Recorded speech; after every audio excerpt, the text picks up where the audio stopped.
Hello everyone. So my name is Nitish Pandey and I am here to discuss the questions of hydrology which came in JEE exam PPSC. अभी जो पंजाब में environmental engineer में JEE का exam हुआ था, JEE का जो paper हुआ था, JEE का जो पेपर हुआ था, उस पेपर में जो हाइड्रो के क्वेश्चंस हैं, उन क्वेश्चंस को मैं आपसे डिस्कस करने आया हूँ। हाइड्रोलॉजी के क्वेश्चंस को मैं डिस्कस करने वाला हूँ। तो जो सीधे हाइड्रोलॉजी के क्वेश्चंस हैं उनको ही हम देखेंगे, ठीक है। ये सॉलिड वेस्ट मैनेजमेंट वगैरह के क्वेश्चंस हैं, एयर पोल्यूशन वगैरह के। Now this is the first question that is from hydrology. पहला क्वेश्चन क्या है? Ground water is, ground water क्या होता है? So ground water is free from suspended solids but contains dissolve solids, free from harmful bacteria but may contain harmless bacteria, free from floating impurities but may have suspended solids, free from dissolved solids but may have colloidal solids। तो पहले तो आपको ये पता होना चाहिए colloidal solids क्या है, suspended solids क्या है, या फिर dissolved solids क्या होते हैं। आई होप कि आपको पता है। सॉलिड्स को जनरली दो कैटेगरी में हम क्लासीफाई करते हैं, दो कैटेगरी में डिवाइड करते हैं। पानी के अंदर सॉलिड्स हो सकते हैं। The first one is called as dissolve solid. Dissolve solid मतलब जिनका की साइज इतना कम है कि वो इंटरमॉलिक्यूलर जो डिस्टेंसेज हैं दो मॉलिक्यूल्स के बीच के, उसके अंदर चला गया है। Means it is now part of the water itself, it is dissolved into water, it is not a physical characteristic, rather it is now becoming chemical characteristic. तो उसको बोल रहे हैं डिजॉल्व सॉलिड। लेकिन अगर सॉलिड्स का साइज थोड़ा ज्यादा है, मतलब वो इंटरमॉलिक्यूलर स्पेसेस में घुस नहीं पा रहे हैं, वो एटम या मॉलिक्यूल के जैसे बिहेव नहीं कर पा रहे हैं, तो वो पानी में डिस्पर्ज स्टेट में रहते हैं। उनको दूसरे कैटेगरी को बोल रहे हैं डिस्पर्ज्ड सॉलिड्स। डिस्पर्ज सॉलिड मतलब which are not in dissolve form. So dispersed दो तरीके से हो सकते हैं, इधर इन सस्पेंशन और इन कोलॉइडल फॉर्म। सस्पेंशन मतलब जो थोड़े से बड़े सॉलिड्स हैं, जिनका की वेट थोड़ा ज्यादा है, mg जो वेट है, अगर साइज ज्यादा है तो वेट ज्यादा है, और अगर वेट ज्यादा है तो over the period of time अगर आप पानी से टर्बुलेंस को हटाओगे तो ये पानी में सेटल कर जाएंगे, मतलब ये सेडिमेंट कर जाएंगे। और दूसरे डिस्पर्स सॉलिड्स में आ रहे हैं दूसरी कैटेगरी में, जो जिनको कोलॉइडल सॉलिड्स बोल रहे हैं। तो कोलॉइडल सॉलिड इतने छोटे भी नहीं है कि वो इंटरमॉलिक्यूलर जो डिस्टेंसेज हैं वहां तक चले जाएं, they become part of liquid. इतने भी छोटे नहीं है, लेकिन हाँ इतने बड़े भी नहीं है कि उनकी ग्रेविटी, उनका जो वेट है वो इतना ज्यादा हो जाए, सफिशियंट इनफ हो जाए कि वो आसानी से सेटल कर जाए। सो दे कीप ऑन मूविंग, पानी में ब्राउनियन मोशन करते रहते हैं, इधर उधर घूमते रहते हैं, but they do not come into, you can से they do not settle easily. ऐसे सॉलिड्स को बोल रहे हैं हम कोलॉइडल सॉलिड। तो ये तो बेसिकली तीन सॉलिड्स हो गए जिसको मैं बोल रहा हूं डिजॉल्व एंड डिस्पर्ज। डिस्पर्ज में भी दो, कोलॉइडल एंड सस्पेंडेड। और जो ग्राउंड वाटर होता है, ग्राउंड वाटर में कौन सा पानी कौन सा सॉलिड हो सकता है? अगर आप सोचो तो ग्राउंड वाटर में केवल और केवल डिजॉल्व सॉलिड होते हैं। Ground water contains only and only dissolve solid. क्योंकि जब पानी नीचे जाएगा, अंडरग्राउंड मूवमेंट होगा जब पानी का, जिसको आप टेक्निकली बोलते हो इनफिल्ट्रेशन। इनफिल्ट्रेशन, तो ये नाम ही में देखो फिल्ट्रेशन है। So when water will go into the ground because of its own wait, so it will be subjected to a natural treatment of filtration। और आपको पता है फिल्ट्रेशन में क्या क्या रिमूव हो सकता है। So because of that, because of this filtration, जो इतना बड़ा मीडियम है, सॉइल मास है जिससे पानी पास कर रहा है, जिसके पोर्स के वॉइड्स के थ्रू पानी पास कर रहा है, जब उससे ये पास करेगा तो इसका नेचुरल फिल्ट्रेशन होगा। मतलब जो भी वॉइड के साइज से बड़ी इंप्योरिटीज होंगी पानी में, suspended impurities, they will be retained, they will not be able to go inside deep. तो ये जो पानी है इसमें इस वजह से सस्पेंडेड इंप्योरिटीज देखने को नहीं मिलती हैं। जो ग्राउंड वाटर है, ग्राउंड वाटर जनरली काफी प्योर फॉर्म ऑफ वाटर होता है, काफी अच्छा पानी होता है। अगर प्योरेस्ट फॉर्म ऑफ वाटर की बात करो तो सबसे अच्छा पानी रेन वाटर होता है, then after that it is ground water. क्योंकि ग्राउंड वाटर कंटामिनेशन से काफी प्रिवेंटेड होता है, अच्छी क्वालिटी का पानी होता है, ज्यादा ट्रीटमेंट भी देने की आपको जरूरत नहीं पड़ती है। कई बार तो जो मिनिमम इसेंशियल ट्रीटमेंट है, डिसइंफेक्शन, वही देके आपका काम चल जाता है। Otherwise sometimes depending on the locality, कुछ अगर उसमें ज्यादा है, जैसे फ्लोराइड कई बार ज्यादा है तो फ्लोराइड रिमूव करने की जरूरत पड़ती है, या कई बार जो ग्राउंड वाटर है उसके अंदर कुछ मिनरल्स प्रेजेंट हो सकते हैं, जैसे iron, manganese etcetera, because of lack of oxygen beneath the earth, नीचे इतनी हवा का सर्कुलेशन नहीं हो पा रहा है, ऑक्सीजन नहीं मिल पा रही पानी को, तो इसलिए ये सॉलिड्स भी आपको मिलते हैं। अगर ऑक्सीजन होती तो ये सॉलिड्स ऑक्सीडाइज होकर प्रेसिपिटेट आउट हो जाते, मतलब पानी से पृथक हो जाते, अलग हो जाते। प्रेसिपिटेट आउट होने का मतलब कि ये डिजॉल्व फॉर्म से सस्पेंडेड फॉर्म में आ जाते, डिजॉल्व फॉर्म से ये सस्पेंडेड फॉर्म में आते और पानी से अलग हो जाते, सेडिमेंट कर जाते।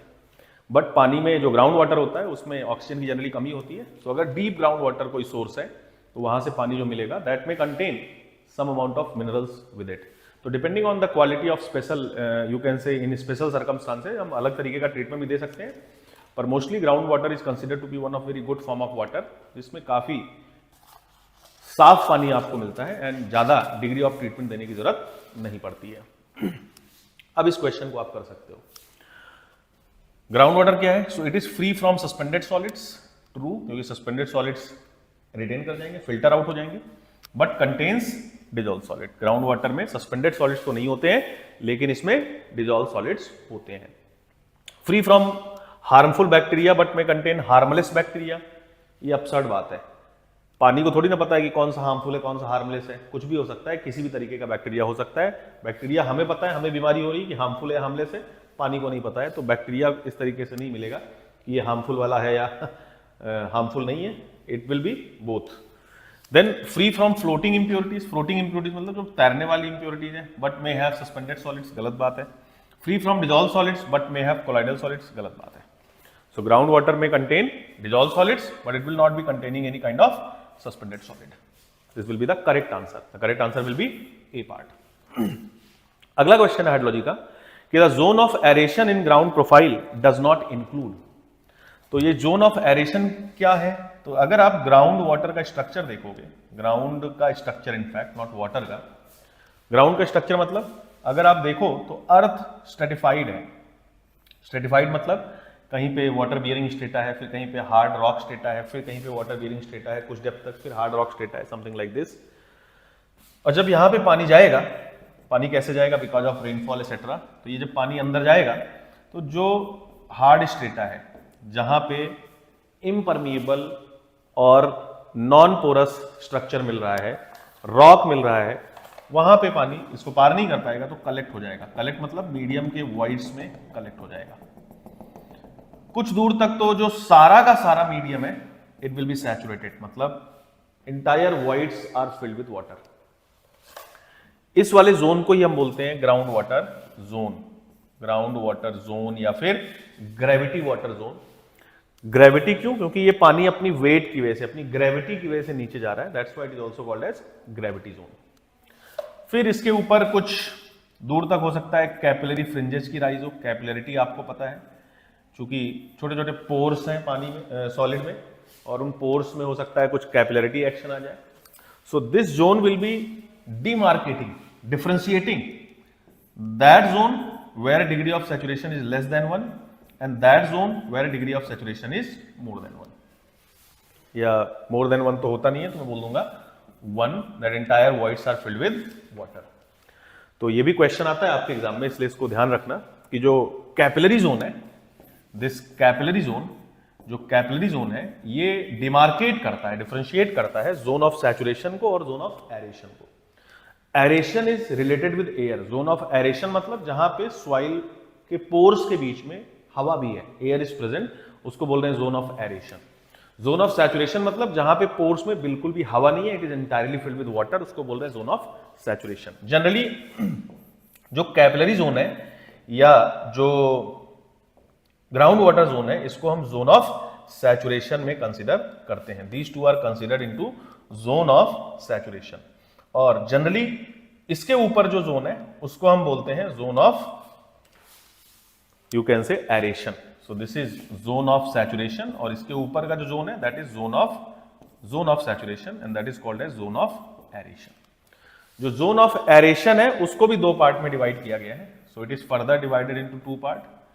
तो पहले पार्ट को तो हम बोल रहे हैं इंटरमीडिएट वाटर जोन, और दूसरे पार्ट को बोल रहे हैं हम soil root water zone. Root water zone मतलब जहां पे प्लांट की रूट्स प्रेजेंट हो सकती हैं, पेड़ पौधों की जड़ें जहां तक जा सकती हैं, जहां तक आपको बोल सकते हो इरिगेशन वाटर सप्लाई करने की आवश्यकता है, या प्लांट्स जहां तक पानी एक्सट्रैक्ट करने वाले, तो उसको सॉइल रूट जोन बोल रहे हैं, और उसके नीचे का जो जोन है उसको बोल रहे हैं इंटरमीडिएट वाटर जोन। ये दोनों ही जो जोन्स हैं ये जोन ऑफ एरेशन में आ रहे हैं, मतलब यहां पे degree of saturation less than 1 है, मतलब यहां पे सारे के सारे पोर्स पानी से नहीं भरे हुए हैं। ठीक है, इस पूरे सारे जोन को मिला के, दिस जोन ऑफ सैचुरेशन है, जोन ऑफ एरेशन, इस सबको मिला के हम बोलते हैं zone of rock fracture. This is called as zone of rock fracture, zone of rock fracture. और ये कुछ मीटर्स तक ही होता है, generally it is 100 to 1000 meter, something like this, earth के नीचे। इसके बाद जो पूरा अर्थ है, इंटायर जो पूरा अर्थ है, deep up to the core, उसको बोलते हैं हम zone of rock flowage. Zone of rock flowage. Rock flowage मतलब कि यहां पे रॉक फ्लोवेज स्टेज में है। फ्लोवेज स्टेज मतलब कि there is no void, medium particles के बीच में कोई वॉइड नहीं है, सॉइल स्ट्रक्चर यहां पे मेंटेन्ड नहीं है, दे आर लाइक बोल रहा हूं मैं प्लाज्मा, पर प्लाज्मा एग्जैक्टली नहीं बोलूंगा मैं। रॉक फ्लोवेज मतलब यहां पे कोई वॉइड नहीं है, रॉक फ्लोवेज कंडीशन में है। रॉक फ्रैक्चर मतलब टू ही रॉक्स हैं, ऐसे समझ सकते हो आप, और यहां पे मीडियम पार्टिकल्स के बीच में वॉइड्स भी है, और सॉइल उसी को बोलते हो जहां पे सॉलिड के साथ साथ वॉइड भी होता है। अगर वॉइड नहीं होता तो उसको आप सॉलिड नहीं, उसको रॉक बोलने लगते हो। ठीक है, so this entire zone is zone of rock fracture, जो कि 100 से 1000 मीटर तक की डेप्थ के आसपास हो सकता है। ये सब क्वेश्चन पूछता है, जो भी मैं आपको इंफॉर्मेशन दे रहा हूं सब एग्जाम का क्वेश्चन है। ठीक है, और ये जो जोन ऑफ रॉक फ्लोवेज है, दिस कैन गो डीप, इसको मैं देखो यहां पे लिखा हूं kilometres, this can go kilometres to depth, x kilometres तक ये हो सकता है, काफी ज्यादा या काफी कम हो सकता है। So you don't know about that, काफी इसकी डेप्थ हो सकती है। ऊपर के कुछ डेप्थ की ही यहां पे हम बात कर रहे हैं। फिर से बता रहा हूं, zone of aeration, zone of saturation. Zone of aeration जहां पे degree of saturation less than 1 है, जोन ऑफ एरेशन जहां पे degree of saturation less than 1 है, जोन ऑफ सैचुरेशन जहां पे degree of saturation more than 1 है। जोन ऑफ एरेशन को भी दो पार्ट में डिवाइड किया, सॉइल रूट वाटर जोन जहां पे रूट्स प्रेजेंट है, या इंटरमीडिएट वाटर जोन जो इंटरमीडिएट जोन है। और जोन ऑफ सैचुरेशन को भी दो पार्ट में क्लासिफाई किया गया। Zone of saturation is further divided into 2 parts, ground water zone या ग्रेविटी वाटर जोन, और दूसरा क्या है जिसको हम बोल रहे हैं कैपिलरी वाटर जोन या कैपिलरी फ्रिंज जोन। जो कैपिलरी फ्रिंज है that sometimes may not be 100% saturated, तो इसीलिए उसको बोलते हैं ट्रांजिशन जोन है, जहां पे जोन ट्रांजिट कर रहा है फ्रॉम सैचुरेशन टू एरेशन। तो अब आप इस क्वेश्चन कर सकते हो, the zone of aeration in ground profile does not include. Zone of aeration क्या नहीं इंक्लूड करता है? So it does not include soil water zone, इसको इंक्लूड नहीं करता है। जोन ऑफ इंटरमीडिएट जोन, इसको भी इंक्लूड नहीं करता है।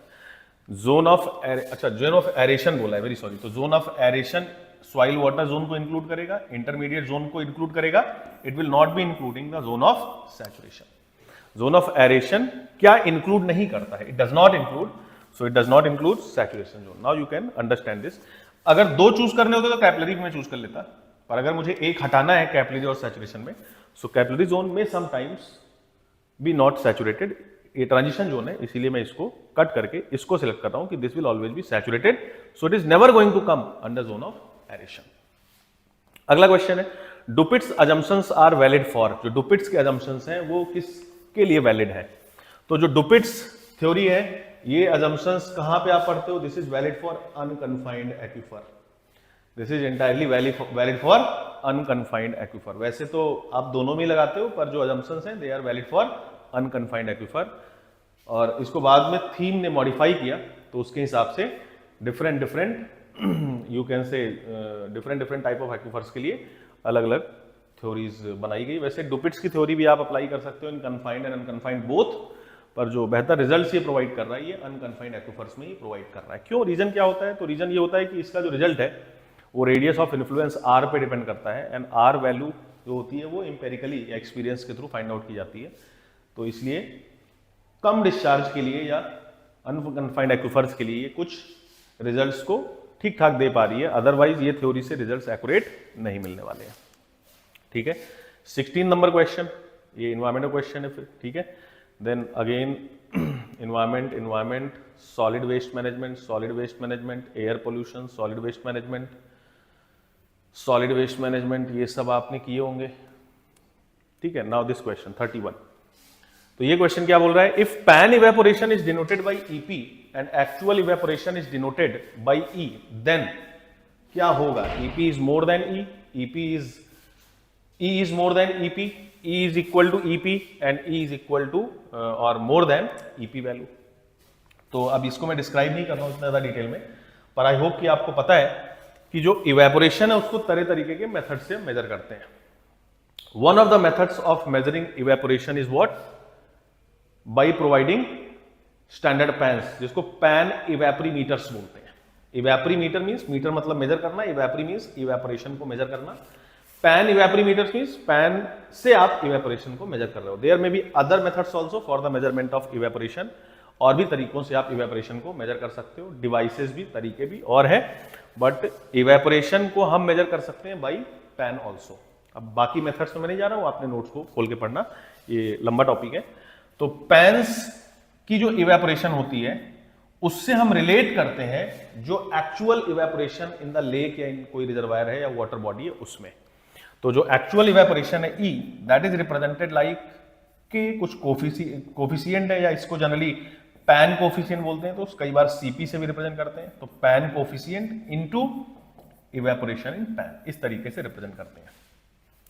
ये जो इवेपोरेशन इन पैन होता है ये हमेशा ज्यादा ही होता है, क्योंकि पैन का साइज कम है, इसका surface area to depth ratio ज्यादा हो सकता है, मतलब इसकी सेम वॉल्यूम ऑफ वाटर को आप कंसीडर करोगे तो हो सकता है सरफेस एरिया उसमें काफी ज्यादा है। इसके अलावा ये किसी मेटल वगैरह से बनी होती है, तो इसमें जो हीट और एरोडायनेमिक इफेक्ट है वो डिफरेंट हो सकते हैं। इसकी एरिया कम है, एक्सपेंस कम है, इसकी डेप्थ कम है, तो इसमें अगेन एरोडायनेमिक और हीट इफेक्ट डिफरेंट हो सकते हैं। तो अलग अलग कंडीशंस हैं जिसकी वजह से जो पैन इवेपोरेशन है that will never be equal to the lake evaporation. इसलिए कोफिशिएंट मल्टीप्लाई करके हम पैन इवेपोरेशन को एक्चुअल इवेपोरेशन से, लेक इवेपोरेशन से रिलेट करते हैं।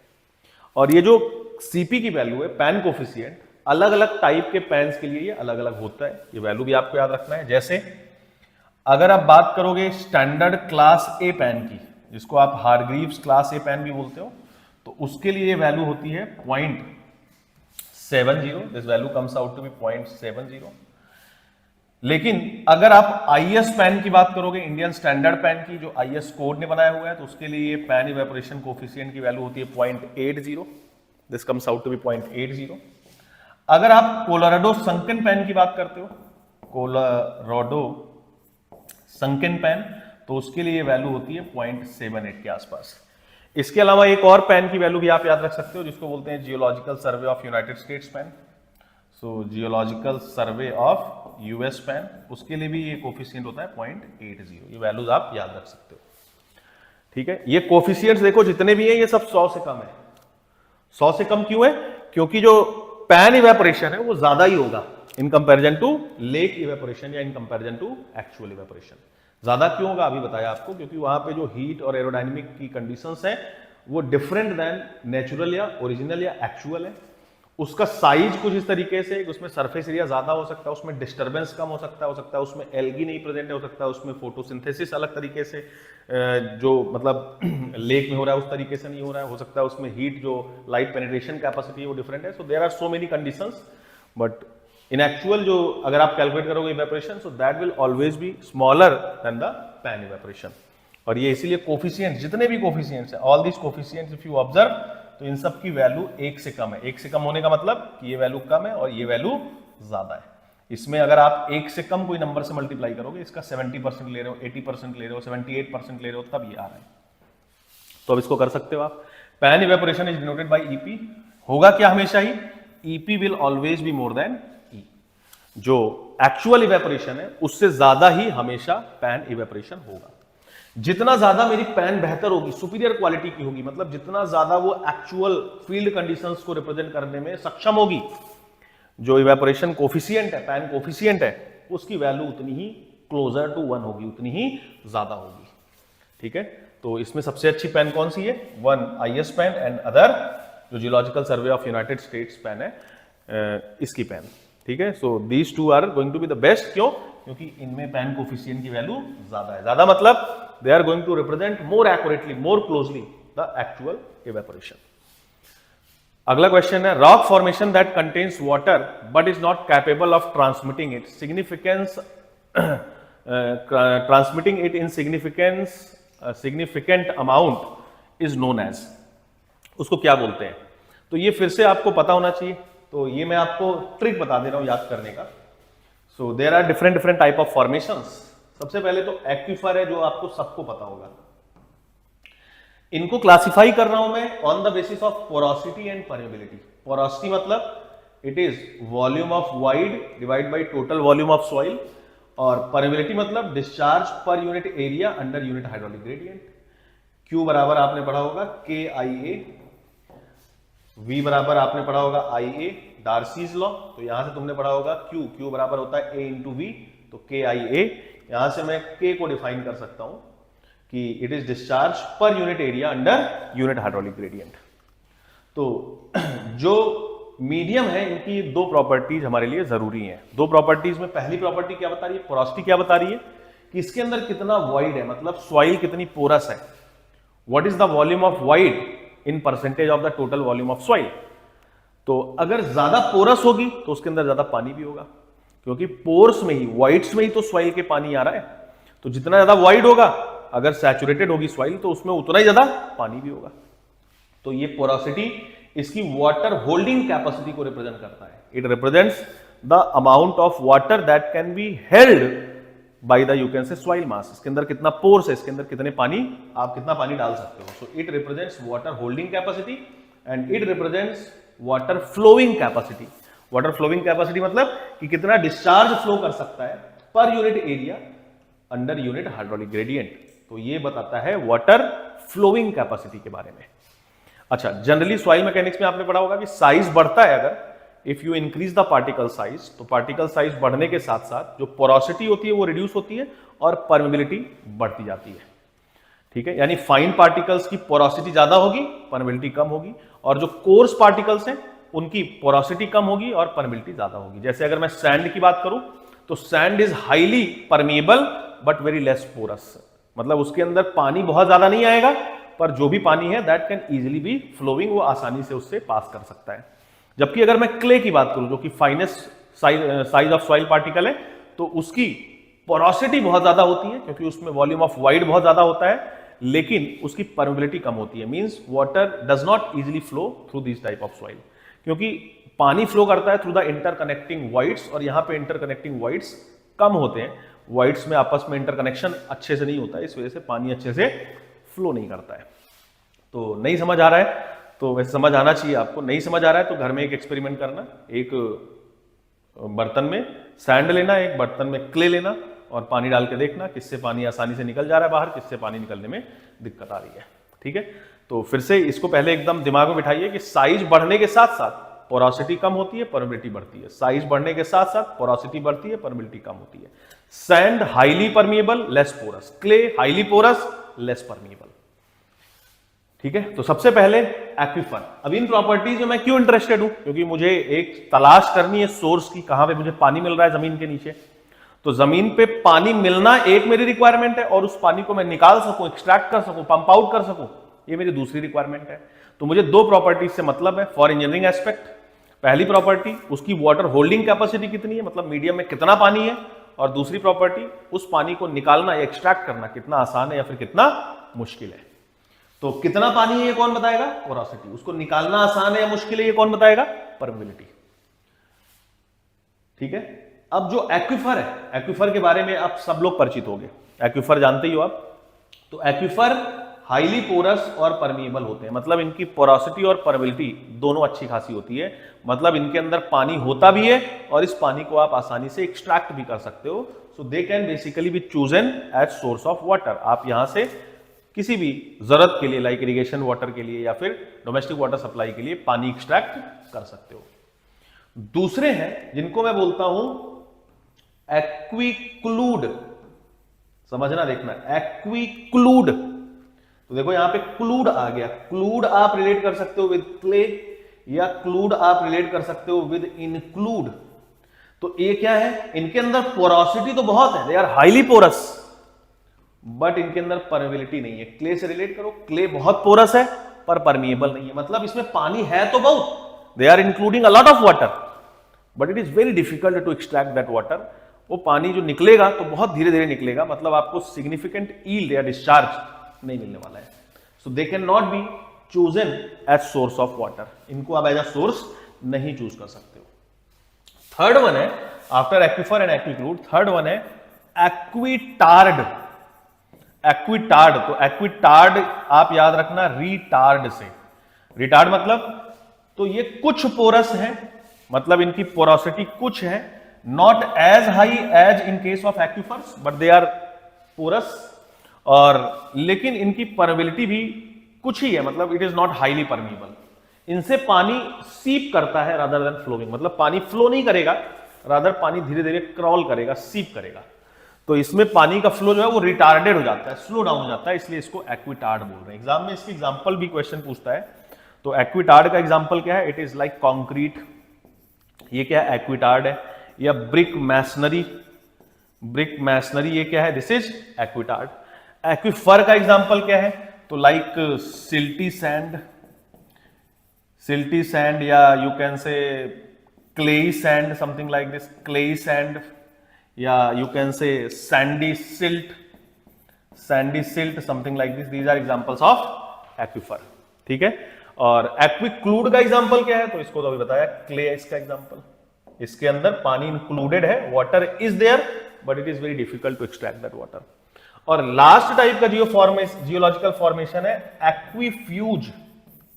एक्विफ्यूज मतलब अभी फ्यूज हो गया, जैसे बल्ब फ्यूज आता है ना, जलना बंद जाता है, तो ये फ्यूज हो गया, मतलब इसके अंदर ना तो पोरोसिटी है ना तो परमिबिलिटी है, ना तो पानी है और ना ही उस पानी को निकालना आसान है ही नहीं, तो निकालने की बात ही नहीं आएगी।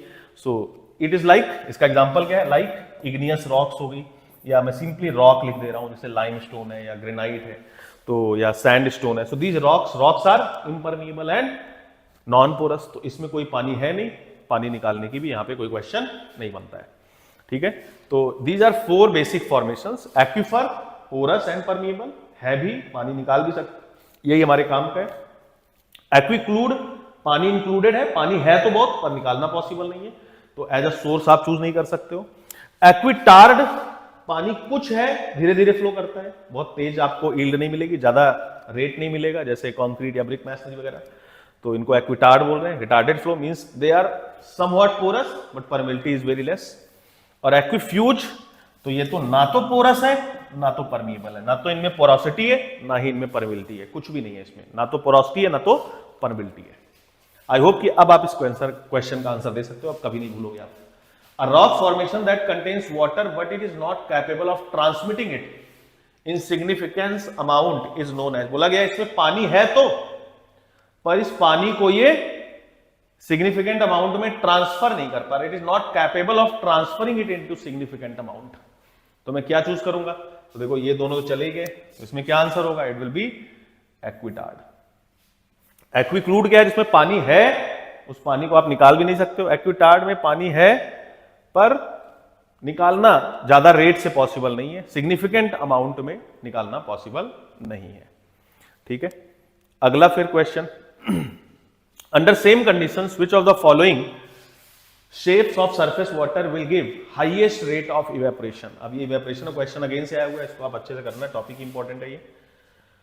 तो जनरली 3 सरफेसेस की बात करते हैं, एक surface can be horizontal like this, दूसरी surface can be concave like this, and फिर surface can be convex like this, ठीक है, something like this. Surface concave हो सकती है, सरफेस कॉनकेव, कॉन्वेक्स या फिर स्ट्रेट हो सकती है। तो अब इसको याद रखना, इसका रीजन कॉम्प्लिकेटेड है। तो इसमें जो कॉन्वेक्स सरफेस होती है, इसके जरिए सबसे ज्यादा इवेपोरेशन होता है, क्योंकि इसमें जो सरफेस एरिया निकल के आता है that is quite more, surface area थोड़ा यहाँ पे ज्यादा निकल के आता है, सरफेस से इवेपोरेशन होता है, इसीलिए यहाँ पे इवेपोरेशन ज्यादा होगा। So I will be going for convex water surface, ठीक है, इसको भी आप याद रख सकते हो। नेक्स्ट अगला question, air pollution, solid waste management, ecology, air pollution का क्वेश्चन है। एयर पोल्यूशन वो राइट में लिखा हुआ है, आप सोच रहे हो मैं कहां से बोल रहा हूं, तो इकोलॉजी, एयर पोल्यूशन, फिर से हाइड्रोलॉजी का क्वेश्चन है ये।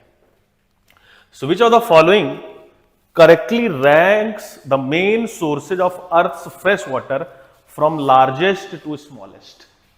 अब ये फिर से एक अच्छा क्वेश्चन है, ये आपको इंफॉर्मेशन पता है तब आप कर पाओगे कि कौन सा सबसे ज्यादा सिग्निफिकेंट सोर्स ऑफ वाटर है और कौन सा सबसे कम पानी कंटेन करता है। तो ये आपको याद रखने की चीज है। देखो पानी सबसे ज्यादा होता है अपने अर्थ पे, देखो सबसे ज्यादा पानी होता है तो ग्लेशियर्स फॉर्म। अच्छा फ्रेश वाटर की बात कर रहा हूं मैं, अब ये मत समझना कि यहाँ पे ओशन वगैरह की बात नहीं कर रहा हूं मैं। So I am going to talk only about fresh water, केवल और केवल फ्रेश वाटर की बात कर रहे हैं। तो जो फ्रेश वाटर है वो सबसे ज्यादा कहां पे होता है, तो सबसे ज्यादा फ्रेश वाटर तो होता है जो ग्लेशियर्स है उनमें, मतलब मैक्सिमम अमाउंट ऑफ जो फ्रेश वाटर है, पीने वाला पानी है, that is going to be in frozen state, या तो माउंटेन टॉप्स पे वो आइस फॉर्म में ग्लेशियर के फॉर्म में है, या फिर जो आर्कटिक और अंटार्कटिक का रीजन है वहां पे वो फ्रोजन स्टेट में आइस फॉर्म में। So that amount is the most ज्यादा है। अब मैं एग्जैक्ट परसेंटेज वगैरह नहीं बताना चाह रहा हूं क्योंकि आप फिर याद नहीं कर पाओगे, पर वो अमाउंट सबसे ज्यादा है। दूसरे नंबर पे है ग्राउंड वाटर, उससे कम है कौन सा, ग्राउंड वाटर, ठीक है, उससे कम ग्राउंड वाटर है। और उससे भी कम कौन सा है, फ्रेश वाटर, लेक्स वगैरह होती हैं जो मैं लिख दे रहा हूं, बल्कि नहीं तो आप भूल जाओगे कल को, ये थोड़ा डेटा है याद करने वाला। तो सबसे ज्यादा कहां पे है, ग्लेशियर्स में, ग्लेशियर्स में। उससे कम कहां पे है, ग्राउंड वाटर। उससे भी कम कहां पे है, तो जो लेक्स वगैरह है, तरह तरह की लेक्स हो सकती हैं। उससे भी कम कहां पे है, तो एटमॉस्फेयर में है, एटमॉस्फेयर में वाटर वेपर के फॉर्म में। और उससे भी कम कहां पे है, तो रिवर्स में। सबसे कम पानी कहां पे है, रिवर्स में। तो ये आपको याद रखना है। ये भी क्वेश्चन आ चुका है एक दो बार कि एटमॉस्फेयर में पानी रिवर के कंपैरिजन में ज्यादा है या कम है। तो लोगों को लगता है कि रिवर में पानी ज्यादा है, पर एटमॉस्फेयर में पानी ज्यादा है। पानी तीन फॉर्म में प्रेजेंट हो सकता है, it can be in frozen state, it can be in liquid form, it can be in vapour या गैसियस स्टेट। तो ये तीनों ही फॉर्म जो मिलता है उसमें पानी मूव करता रहता है। इसी को आप हाइड्रोलॉजिकल साइकिल बोलते हैं, जिसमें पानी from one phase two another phase move करता है, having different different residence time in each and every phase. तो सबसे ज्यादा जो फ्रेश वाटर है वो ग्लेशियर के फॉर्म में, आइस कैप्स के फॉर्म में, देन ग्राउंड वाटर, उससे कम, उससे भी कम लेक में पानी है। ये डेटा है, आप सीधा याद रख सकते हो। उससे भी कम एटमॉस्फेयर में, और सबसे कम कहां पे, रिवर्स वगैरह में। अब इसको करेक्ट मैच करो, आप समझ सकते हो ये इंफॉर्मेशन अगर आपको पता है तो। Which of the following correctly ranks the main sources of earth fresh water from largest to smallest. तो लार्जेस्ट क्या होगा, ग्लेशियर्स। तो पकड़ो ग्लेशियर्स कहां पे, लार्जेस्ट टू स्मॉलेस्ट करना है ना। तो सबसे पहले मुझे लार्जेस्ट ढूंढना है, तो ये देखो ग्लेशियर्स एंड आइस कैप, सबसे पहले ये आना चाहिए। तो ये तो बाकी आपको चेक भी नहीं करने की जरूरत है, इजी क्वेश्चन है। सबसे ज्यादा कहां पे, ग्लेशियर्स एंड आइस कैप्स। और सबसे कम कहां पे, तो ये देखो यहाँ पे रिवर्स अकेले की बात नहीं कर रहा है, ये कंफ्यूज मत होना, मैंने यहाँ पे लेक और रिवर को भी बाइफरकेट कर दिया है। तो ये लेक्स एंड रिवर्स, और उससे भी कम कहां पे, एटमॉस्फेरिक वाटर। तो सबसे ज्यादा B, glaciers and ice caps में सबसे ज्यादा है, followed by ground water, followed by lakes, followed by atmospheric water vapour, followed by rivers. तो इसमें सही आंसर क्या हो जाएगा, बी पार्ट। ठीक है, नेक्स्ट क्वेश्चन इज अगेन ये इकोलॉजी का क्वेश्चन है, इकोलॉजी वगैरह का क्वेश्चन है। देन हाइड्रो, यहां पे फिर से आता है क्वेश्चन, इसको करने की कोशिश करिए आप। So according to Darcy's law, if the hydraulic gradient increases while the hydraulic conductivity and cross-sectional area remains constant, then what happens to volumetric flow rate? Volumetric flow rate मतलब volume of water that is going to flow through the medium per unit time। इसी को कुछ नहीं आप discharge बोलते हो। और अभी बताया मैंने कि डिस्चार्ज के बराबर के आई ए, आपको पता होगा फ्रॉम डार्सीज लॉ। तो यहां से मैं डिस्चार्ज को लिख दे रहा हूं के इंटू आई इंटू ए, ये चीज आपको पता है।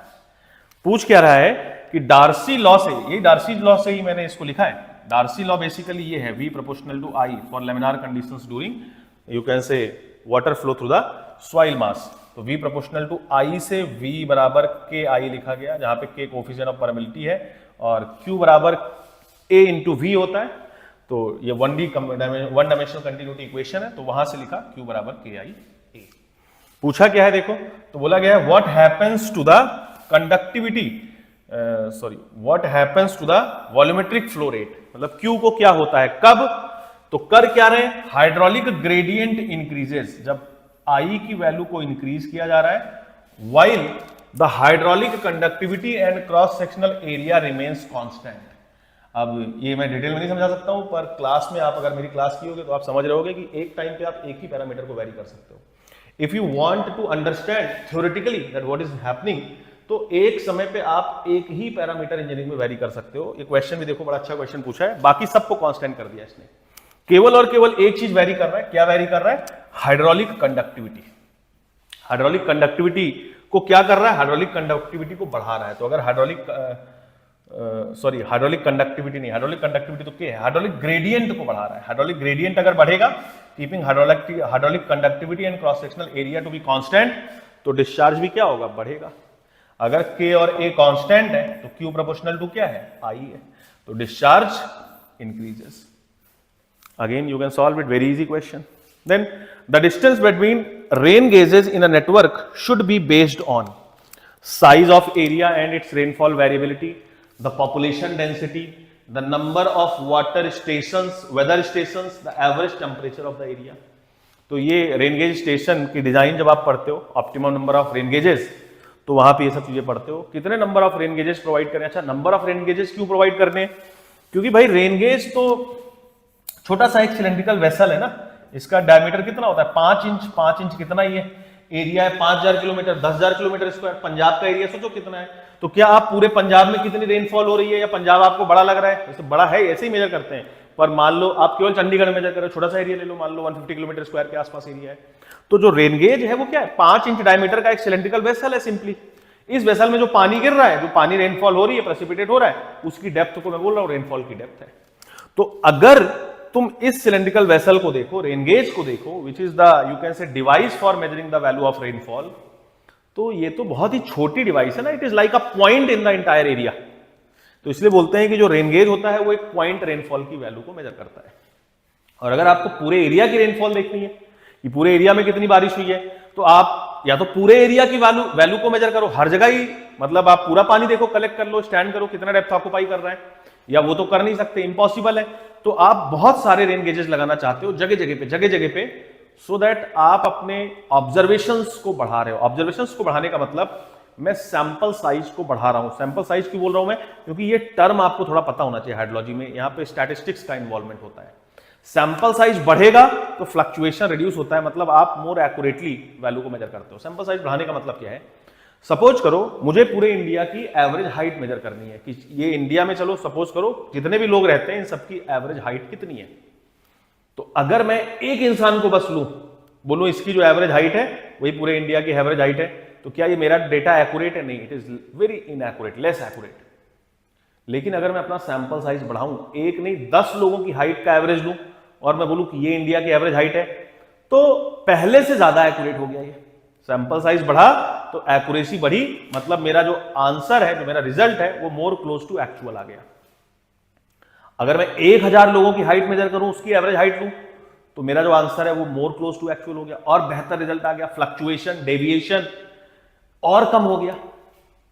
अगर मैं 10 लाख लोगों की हाइट मेजर करूं, उसका एवरेज लूं, तो मेरी एक्यूरेसी और बढ़ गई। जो फ्लक्चुएशन रिजल्ट है, जो वेरिएशन है, डेविएशन है, वो और कम हो गया। और अगर मुझे exact average height of India measure करना है, तो मैं क्या करूंगा? इंडिया में रहने वाले सारे लोगों को मैं, जितने भी लोग हैं इंडिया में, सबको कंसीडर करूं और सबकी हाइट को मेजर करूं, फिर उनकी हाइट का एवरेज निकालूं कि this is total summation of data divide by number of data, number of people that has been considered. तो वो जो एवरेज हाइट है वो सबसे एक्यूरेट होगी। तो ये मतलब है कि सैंपल साइज बढ़ने के साथ साथ आपका फ्लक्चुएशन, डेविएशन, वेरिएशन रिड्यूस होता जाता है। या डेविएशन और फ्लक्चुएशन को रिप्रेजेंट करते हो आप वेरिएंस से या स्टैंडर्ड डेविएशन से, तो ये वैल्यूज रिड्यूस करती जाती हैं। रिड्यूस करती जाती है मतलब आपकी जो मीन है वो more and more close to actual value है। जैसे आप अंगूर खरीदने जाते हो, सैंपलिंग करते हो, एक अंगूर खा के देखे, मीठा है तो आपने बोला सारे मीठे हैं। नहीं कॉन्फिडेंस आया तो आप 2 खा लिए, 2 खाए, दोनों मीठे हैं, तो चलो मीठे भाई 1 किलो पैक कर दो आप। तो ये क्या, ये सैंपलिंग की प्रोसीजर है। जितना ज्यादा आप सैंपल कंसीडर कर रहे हो, टेस्टिंग कर रहे हो, 1, 2, 3, 4, आपकी एक्यूरेसी बढ़ती जा रही है, आपका कॉन्फिडेंस इन योर एनालिसिस बढ़ता जा रहा है। सेम वही चीज है। तो अगर मुझे एग्जैक्टली मेजर करना है कि पूरे एरिया में, चंडीगढ़ में कितनी बारिश हुई, तो I need to consider as large as possible number of station. जितने पॉसिबल है उतने रेन गेज स्टेशन लगा दूं मैं, इनफाइनाइट, कि पूरे एरिया में बिछा दूं मैं, तब तो 100% एक्यूरेटली मेजर कर सकता हूं। पर ये पॉसिबल है नहीं। पॉसिबल हो भी तो ये बहुत ज्यादा अनइकोनॉमिकल है। पहली बात तो पॉसिबल नहीं है, फिर बहुत अनइकोनॉमिकल है, तो हम ये करेंगे नहीं। तो कितने नंबर ऑफ रेन गेजेज हम प्रोवाइड करें किस एरिया में, ये डिपेंड करता है कि आपको कितनी डिजायर्ड लेवल ऑफ एक्यूरेसी चाहिए, means how accurately you are trying to measure your value of rainfall. फिर दूसरी चीज कि वो जो रीजन है उस रीजन की टोपोग्राफी कैसी है, हिली एरिया है, प्लेन एरिया है, समथिंग लाइक दिस, वहां पे रेनफॉल कैसी हो रही है, रेनफॉल ज्यादा होती है कम होती है। अब मान लो आप चेरापूंजी में रेनफॉल मेजर करना चाह रहे हो जहां पे बारिश बहुत ज्यादा हो रही है, so you need to provide more number of stations. वहीं पे तुम अगर राजस्थान में मेजर करना चाह रहे हो कच्छ एरिया में जहां पे बारिश बहुत ही कम हो रही है, तो वहां पे आप बहुत ज्यादा स्टेशंस लगा के भी क्या कर लोगे। So that's why level of accuracy कितनी चाहिए आपको, desired level of accuracy, topography, train कैसा है उस रीजन का, क्योंकि टरेन जो है वो विंड मूवमेंट को अफेक्ट करेगा, रेनफॉल के पैटर्न को, डिस्ट्रीब्यूशन को अफेक्ट करेगा। और फिर तीसरी चीज कि रेनफॉल का खुद का मैग्नीट्यूड कितना है, ये भी डिसाइड करेगा कि कितने number of rain gauge stations provide करने। एक तो यही क्वेश्चन आता है कि आइडियली कितना चाहिए, तो आइडियली तो as large as possible number of rain gauges, पर आप वर्कआउट करते हो, ऑप्टिमम नंबर निकालते हो, so that things comes out to be economical as well as हमारा जो रिजल्ट है वो सेटिस्फैक्टरीली रहे।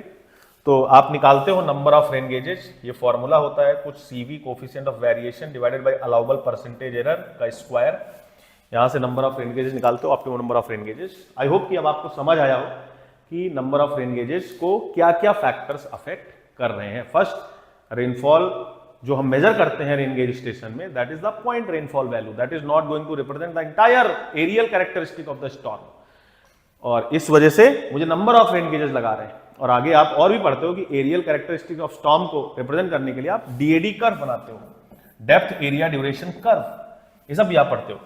अब इस क्वेश्चन को आप आसानी से कर सकते हो। The distance between rain gauges in a network should be based on, जो रेन गेज के बीच की डिस्टेंस है किसी नेटवर्क में, वो किस चीज पे निर्भर करेगी। रेन गेज के बीच की डिस्टेंस मतलब ज्यादा रेन गेज तो उनके बीच की डिस्टेंस कम, कम रेन गेज तो उनके बीच की डिस्टेंस ज्यादा। दूर दूर लगाओगे, ज्यादा लगाओगे तो पास पास आ जाएंगे, कम आएंगे, कम रहेंगे नंबर ऑफ रेन गेजेस तो आपको दूर दूर लगाना पड़ेगा, पूरे के पूरे एरिया में आपको उसको डिस्ट्रीब्यूट करना पड़ेगा। सो क्या क्या फैक्टर अफेक्ट कर रहे हैं, the size of area and it's rainfall variability, यही अफेक्ट कर रहा है कि एरिया कितना बड़ा है, कितना ज्यादा है, what is the size of area, और इसकी रेनफॉल वेरिएबिलिटी कितनी है, मतलब रेनफॉल कैसे वेरी कर रहा है, किस तरीके से वेरी कर रहा है। पॉपुलेशन डेंसिटी से कोई मतलब नहीं है, नंबर ऑफ वेदर स्टेशन से कोई मतलब नहीं है, एवरेज टेम्परेचर ऑफ एरिया से भी कोई भी मतलब नहीं है। ठीक है, आई होप कि ये क्वेश्चन आपको समझ आया हो। ठीक है, सो इसका आंसर क्या हो जाएगा, ए पार्ट। नेक्स्ट क्वेश्चन देखिए 64 number is again from hydro. So if a rainfall frequency analysis shows that 5-year return period rainfall is 140 mm and 10-year return period rainfall is 170 mm, what is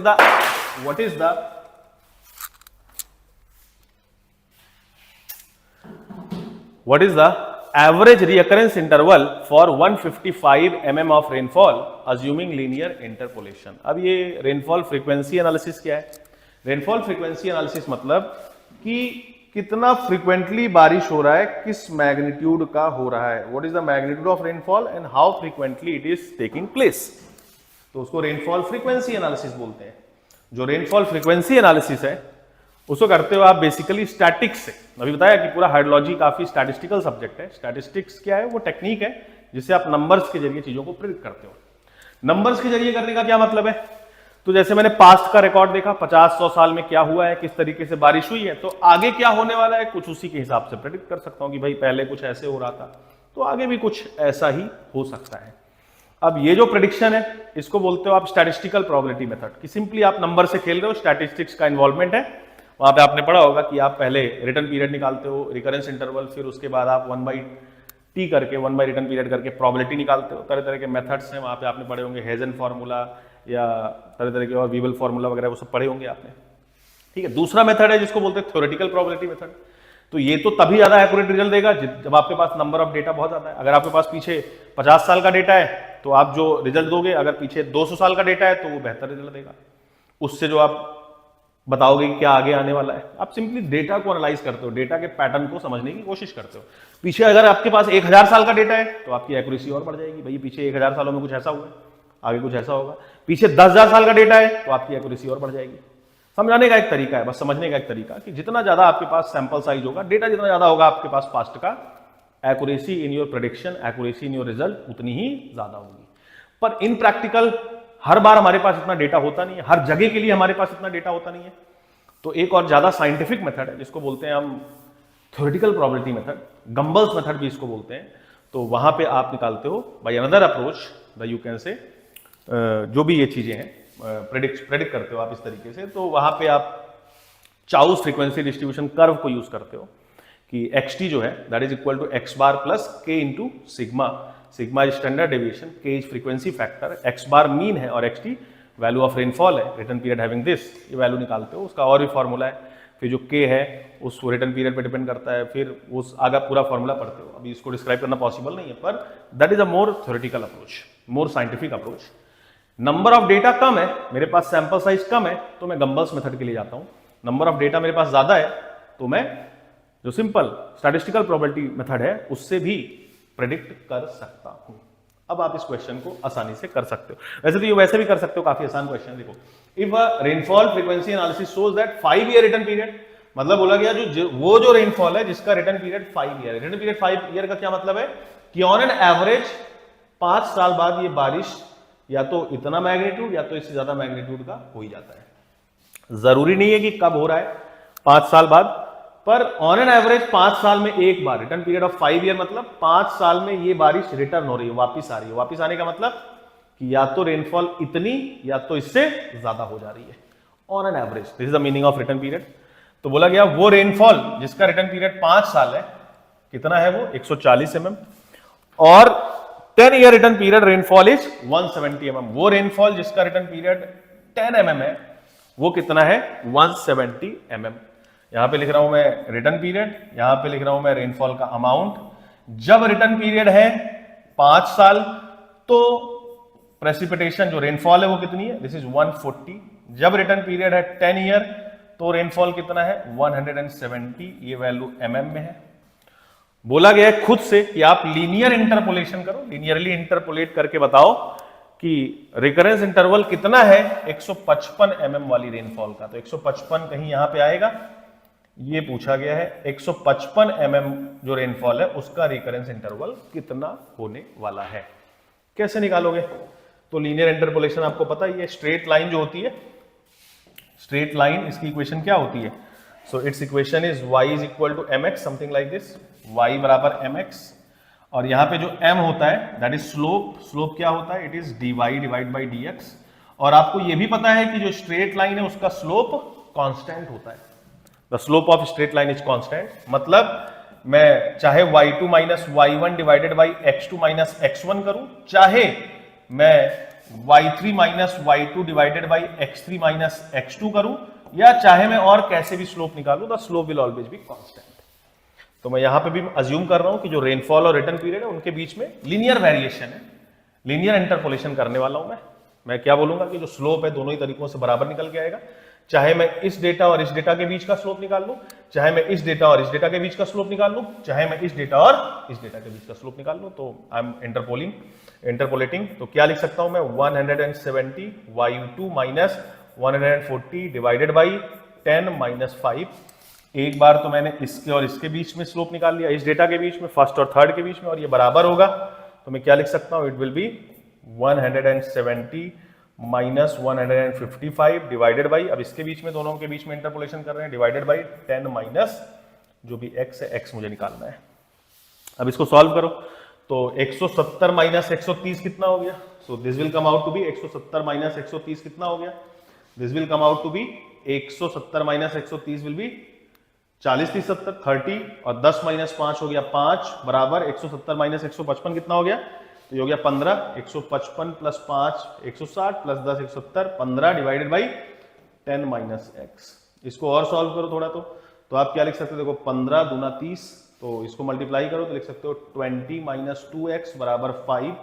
यहां से आप लिख सकते हो x बराबर, तो 20 minus 5 divide by 2 यानी 15/2, यानी कितना आ गया 15/2 मतलब 20 माइनस 5 डिवाइडेड बाई 2 यानी this is 15 divide by 2, this is 7.5। ठीक है, दिस इज 7.5, यानी 7.5 साल में ये करीब रिपीट होगा। This amount will be equal और exceeded in approximately 7.5 years. B part. तो इसका ये आंसर हो गया। सिंपली ये क्वेश्चन को आप सॉल्व कर सकते हो। आई होप कि आप समझ रहे हो। ठीक है, I am trying to explain you, ताकि आपके और भी पॉसिबल कुछ जो क्वेश्चंस हैं वो प्रिपेयर हो जाए, ताकि आपको अच्छे समझ आ जाए। क्योंकि अभी असिस्टेंट एनवायरमेंटल इंजीनियर का पेपर है, ये तो जेई का पेपर था, अभी एई का भी पेपर आने वाला है सेम इसी सिलेबस का, तो उसके लिए भी आपको थोड़ी सी हेल्प मिल जाए। Next question is 65 question. तो बोला गया given a total run of, ये मैं मिटा दे रहा हूं, अगर आपको लिखना हो तो आप वीडियो को पॉज करके भी लिख सकते हो। So I am erasing this so that I can write more. चलो ये मिट नहीं रहा, जितना मिटा उतना मिटा दिया मैंने। ठीक है, चलिए नेक्स्ट अगर आप क्वेश्चन देखिए। So next question is again from hydrology, given a total runoff of 500 metre cube and base flow contribution of 150 metre cube. बोला गया टोटल रन ऑफ कितना है 500 metre cube, base flow contribution कितना है 150 metre cube. तो what is the direct run off volume? Direct run off volume कितना है? अब ये डायरेक्ट रन ऑफ आपको फॉर्मूला पता है, ये रन ऑफ चैप्टर पढ़ते हो आप, उसमें रन ऑफ के तरह तरह के पार्ट होते हैं। That runoff which is direct run of which is directly falling over the stream या directly flowing over the land. Prompt inflow पढ़ा होगा जो कहीं घुसता है फिर कहीं से बाहर निकल जाता है। फिर इसके अलावा आपने पढ़ा होगा बेस फ्लो जो कि इसेंशियली ग्राउंड वाटर को ज्वाइन करके डिलेड फ्लो होता है, स्ट्रीम्स तक पहुंचता है। तो ये तरह तरह के आपने form of rainfalls run of पढ़े होंगे। और जो डायरेक्ट रन ऑफ है वो आपने पढ़ा होगा total run of minus base flow के बराबर। तो यहाँ पे टोटल रन ऑफ दिया है सिंपली 500, बेस फ्लो दिया है 150, तो डायरेक्ट रन ऑफ कितना हो गया 350, 350 मीटर क्यूब। ये सारे क्वेश्चंस बहुत आसान है, these all questions are very easy. आप बिना पेन उठाए इन सारे क्वेश्चंस को कर सकते हो। एक आधी बार आपको पेन उठाना पड़ेगा, ये तो समझाने के लिए मैं चीजों को इतना एक्सप्लेन कर दे रहा हूं। तो आई होप कि आप समझ रहे हो और आप सीख भी रहे हो। Then which method is commonly used to derive a synthetic unit hydrograph? तो ये भी आपको पता होना चाहिए। अगेन ये भी आप हाइड्रोलॉजी में पढ़ते हो, सारे ये क्वेश्चंस नोट्स से आए हुए हैं। अगर आप नोट्स को पढ़ो तो सारे क्वेश्चंस ये कर लोगे। स्नाइडर्स मेथड, ठीक है। तो स्नाइडर्स मेथड क्या है? तो बेसिकली जो you can say areal characteristic चाहिए रेनफॉल की, या जो कैचमेंट एरिया की कैरेक्टरिस्टिक चाहिए, वो हर बार हमें प्रिसाइसली पता होती नहीं है। ये कैरेक्टरिस्टिक्स हमें क्यों चाहिए? हाइड्रोग्राफ को बनाने के लिए। इसलिए हर जगह कई बार हम प्रॉपर हाइड्रोग्राफ प्रिपेयर नहीं कर सकते हैं। तो इसकी वजह से हमने कुछ एम्पेरिकल तरीके को यूज किया है to make hydrograph of such remote and inaccessible locations, जहां पे हमारे पास डेटा प्रॉपरली अवेलेबल नहीं है। So one such method is Snyder's method. Snyder has developed empirical formula. He had developed empirical formula for the catchments of United States, but with slight modifications, you can use those formula in India as well. तो ये बहुत ही famous नाम है, इसको आपको याद रखना है, ठीक है। Snyder's method, ठीक है। सिंपली ये आपको याद रखना है, Snyder's method। अच्छा, हाइड्रोग्राफ की यूनिट हाइड्रोग्राफ की थ्योरी किसने दी? ये भी आपको नाम याद रखना है, शर्मन ने दिया है in 1932, तो वो भी आपको याद रखना है। This method is developed by synthetic unit hydrograph. कई मेथड्स हैं, one of the method of development of synthetic unit hydrograph is Snyder, that is basically most widely being used. So he had basically developed for catchments of United States, but अलग अलग modifications के साथ उनको बाकी दुनिया में भी use करा जा सकता है। क्यों? क्योंकि जो इंपेरिकल इक्वेशंस हैं वो इनएक्यूरेट होती हैं। तो जहां के लिए एक्सपेरिमेंट किए गए, जहां के लिए उनको डेवलपमेंट किया गया, वहां पे तो अच्छे रिजल्ट्स प्रोड्यूस करते हैं, पर अदर जगहों पे रिजल्ट्स इनएक्यूरेट हो जाते हैं, तो उनमें मॉडिफिकेशंस की रिक्वायरमेंट होती है, ठीक है। देन 67 क्वेश्चन, अगेन हाइड्रो का क्वेश्चन है।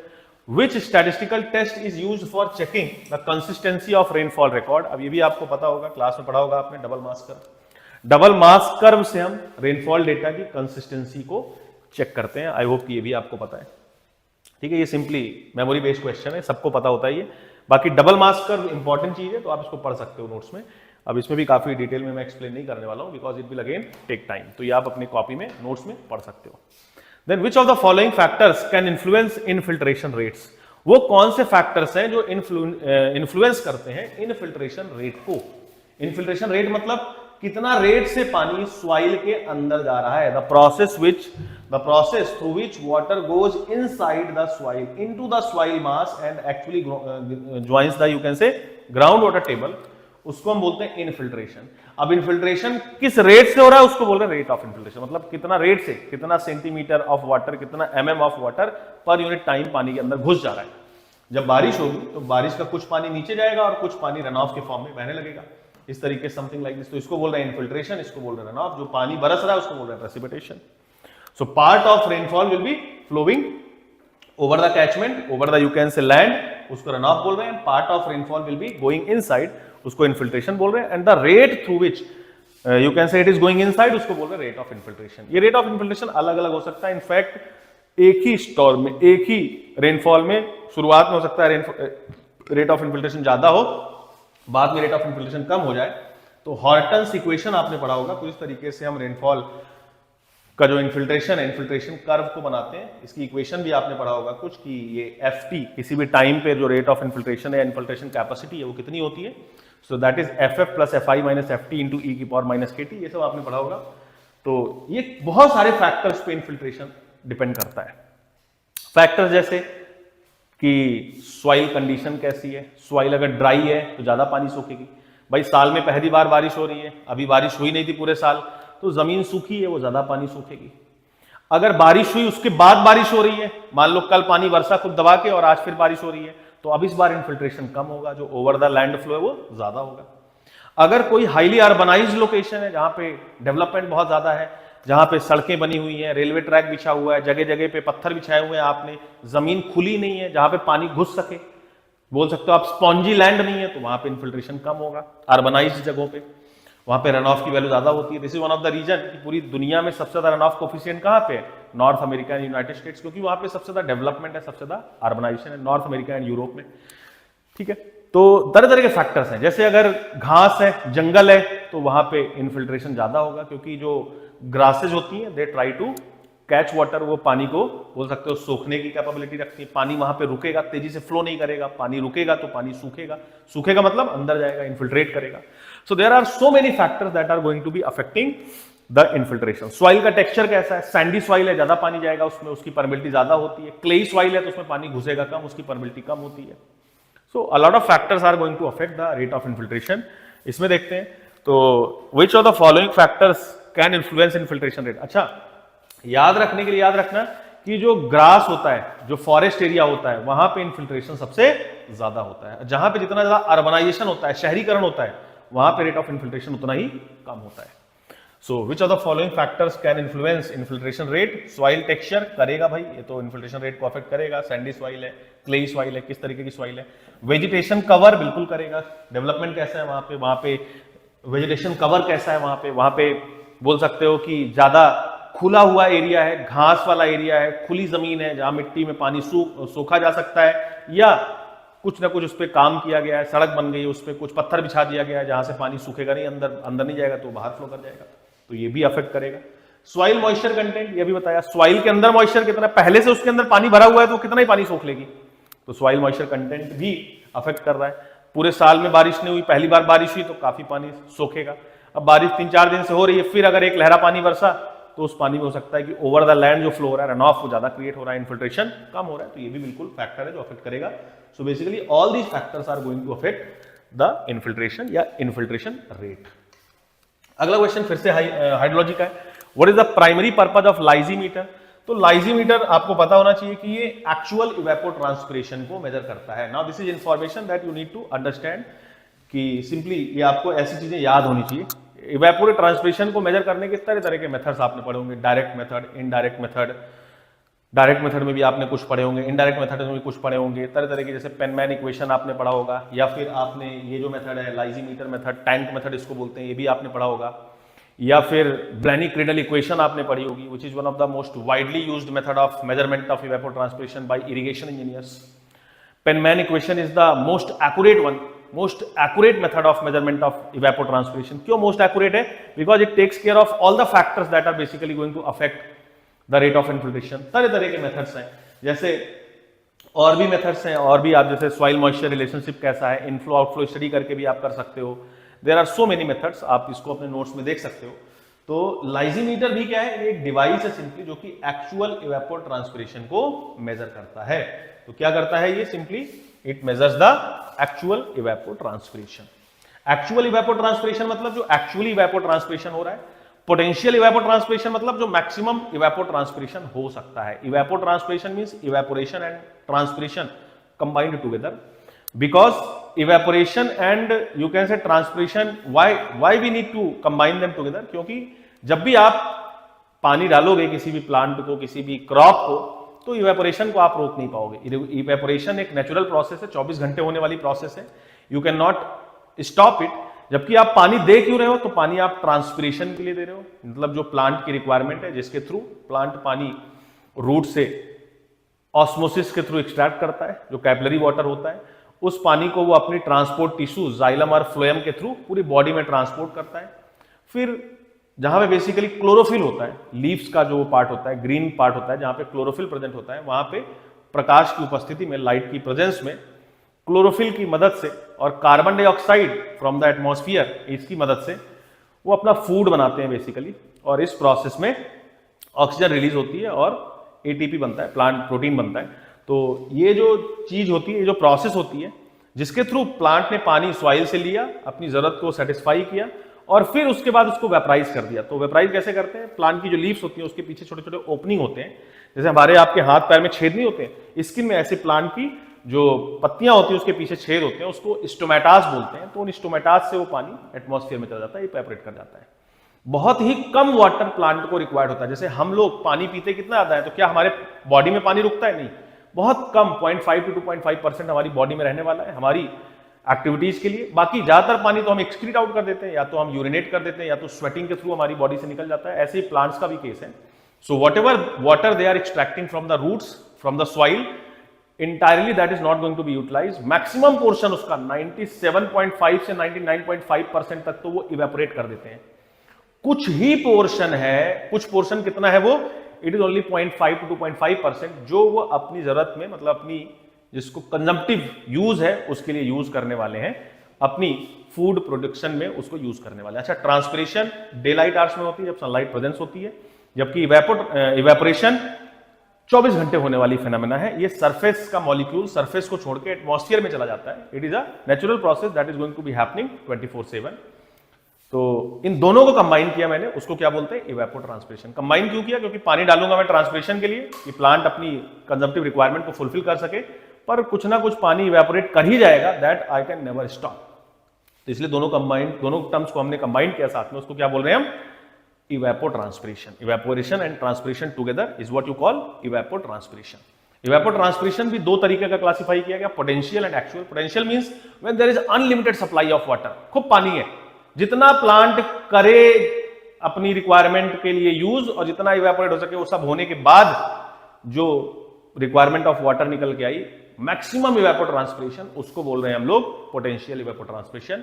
इसमें एक असम्पशन लेते हैं कि entire ground is, you can से, covered by the shadow canopy. जो प्लांट है उन्होंने कवर करके रखा है, और इवेपोरेशन और ट्रांसपिरेशन दोनों साथ में हो रहा है जब अनलिमिटेड सप्लाई ऑफ वाटर है। बट इन एक्चुअल वाटर की सप्लाई अनलिमिटेड नहीं होगी, there will always be limitation on the supply of water. पानी कितना मिल रहा है प्लांट को, कब मिल रहा है, all these things will be affecting. तो एक्चुअल जो इवेपोट्रांसपिरेशन है that will be different than the potential. Potential मतलब उसकी क्षमता जो है करने की, एक्चुअल मतलब जो एक्चुअली फील्ड में हो रहा है। तो जो लाइजीमीटर है ये एक्चुअल फील्ड इवेपोट्रांसपिरेशन को मेजर करता है, ये भी आपको पता होना चाहिए। It measures the actual field evapotranspiration. जैसे पेनमैन्स इक्वेशन है, one of the most you can say accurate methods, वो पोटेंशियल इवेपोट्रांसपिरेशन को मेजर करता है, but it is going to measure actual evapotranspiration. ये भी आप कर सकते हैं। 70 फिर से हाइड्रो का क्वेश्चन है। Consider an unconfined aquifer for with hydraulic conductivity of 25 meter per day. इसकी हाइड्रोलिक कंडक्टिविटी यानी के की वैल्यू दे दिया है, permittivity coefficient, and a gradient of 0.005। तो हाइड्रोलिक ग्रेडियंट दे दिया, आई की वैल्यू दे दिया।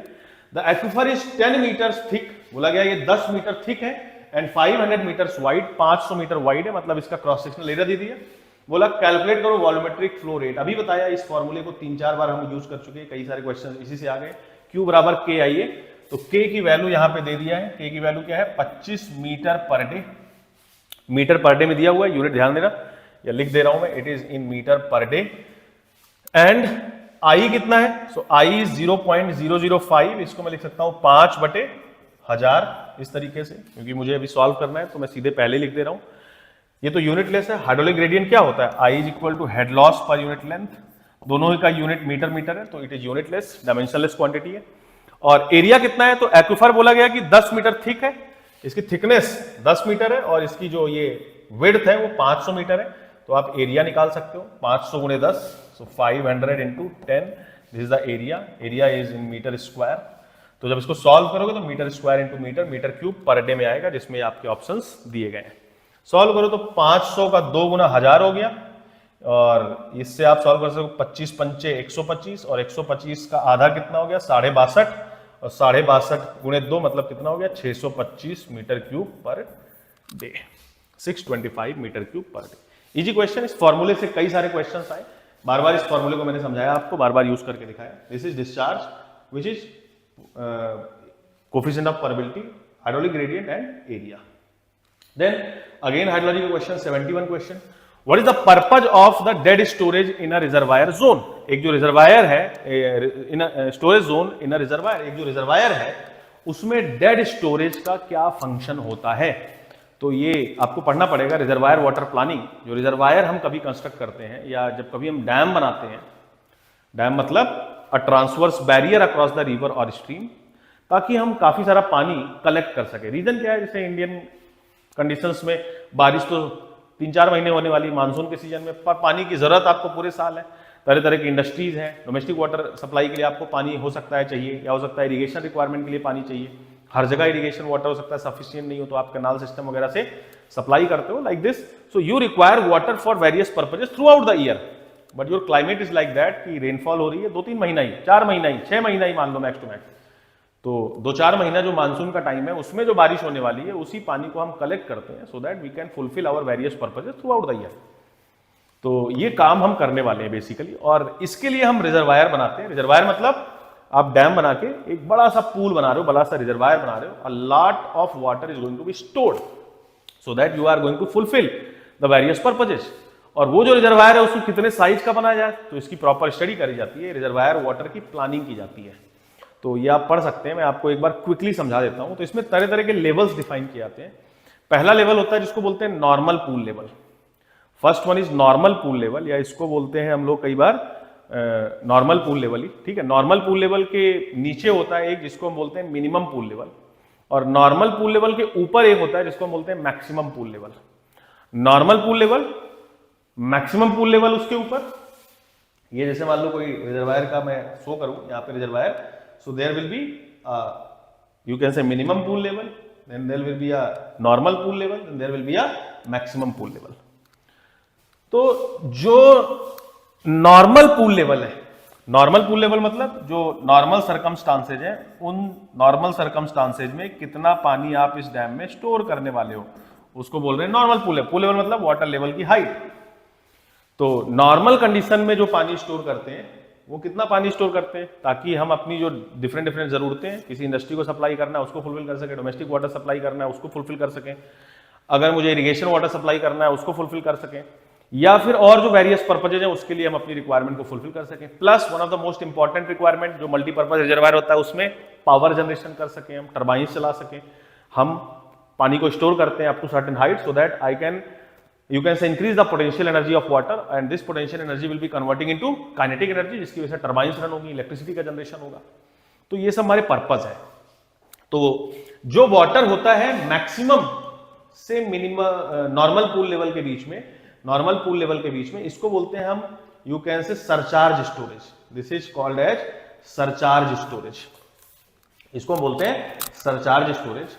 और जो पानी होता है नॉर्मल पूल लेवल से मिनिमम पूल लेवल के बीच में, इसको हम बोलते हैं useful storage. This is called as useful storage. और जो पानी होता है मिनिमम पूल लेवल के नीचे भी, इसको हम बोलते हैं dead storage. This is called as dead storage, ठीक है। मिनिमम पूल लेवल मतलब इससे कम मैं कभी भी वाटर के लेवल को नीचे नहीं आने दूंगा। क्यों? क्योंकि अगर इससे भी नीचे पानी आ गया तो जो पावर जनरेशन हो रहा है, टर्बाइंस को जो एनर्जी चाहिए, पोटेंशियल एनर्जी से जो काइनेटिक एनर्जी कन्वर्ट होकर टर्बाइंस को रोटेट कर रही है, that energy will not be sufficient enough. तो पावर जो जनरेशन है that will be affected. That's why I will never be allowing the water level to go down beyond certain limit. एक limit से नीचे मैं कभी भी पानी को नीचे नहीं जाने दूंगा, और उसी लिमिट को बोल रहे हैं हम लोग मिनिमम पूल लेवल। तो मिनिमम पूल लेवल हमने क्यों डिफाइन किया? फॉर यू कैन से efficient and effective movement of the turbines, turbines का प्रॉपर ऑपरेशन हो सके, इसलिए इससे कम मैं लेवल को कभी भी जाने नहीं दूंगा। यहां से बेसिकली पेनस्टॉक्स कनेक्ट किए होते हैं। पेनस्टॉक्स मतलब वो पाइप्स जो टर्बाइन तक पानी को ले जाएंगी, और उन पेनस्टॉक्स से हम पानी को भेजते हैं, और पानी से हम टर्बाइंस को रन करके इलेक्ट्रिसिटी को जनरेट करते हैं। मिनिमम पूल लेवल से नॉर्मल पूल लेवल के बीच का जो पानी है इसको बोल रहे हैं यूजफुल स्टोरेज, मतलब ये जो तरह तरह की यूजेज हैं, जो जरूरतें हैं उनको पूरा करने के लिए पानी कलेक्ट किया जाता है। और जो नॉर्मल पूल लेवल से मैक्सिमम पूल लेवल के बीच का पानी है उसको सरचार्ज स्टोरेज बोल रहे हैं। तो नॉर्मल कंडीशंस में, ऑर्डिनरी सिचुएशंस में हम यहाँ पे पानी नहीं रखेंगे, पर इस पानी को हम कई बार स्टोर करते हैं for flood protection purpose, flood mitigation purpose. कई बार बाढ़ आने वाली, बहुत बारिश हो गई कहीं पे, तो हम क्या करेंगे, उस बारिश के काफी सारे अमाउंट ऑफ वाटर को कलेक्ट कर लेंगे इन द रिजर्वायर इटसेल्फ, जिसको हम बोल रहे हैं surcharge storage.